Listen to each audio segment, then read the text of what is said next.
আজকে আরেকটি ধাঁধা তোমাদের জন্য।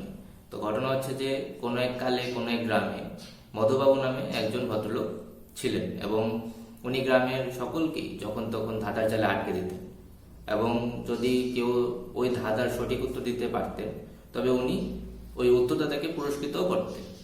এরকম করতে করতে মধুবাবুর সমস্ত সঞ্চিত সম্পত্তি শেষ, শুধু রয়ে গেছে 19টি ঘোড়া এবং ওনার জীবনের সময়ও শেষ।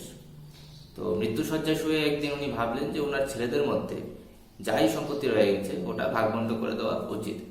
এই ভেবে উনি ওনার ছেলেদের ডাকলেন এবং বললেন যে এই যে সমস্ত সম্পত্তি আছে আমার রয়ে গেল তার এই পার্টিকুলার নিয়মে তোমরা ভাগবণ্ট করে নিও।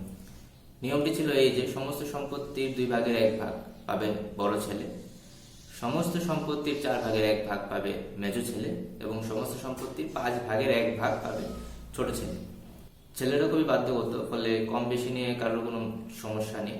সমস্যা হচ্ছে যে ঘোড়াগুলোকে টুকরো না করে কিভাবে ওরা এই বন্টনটি সফলভাবে সম্পাদিত করবে।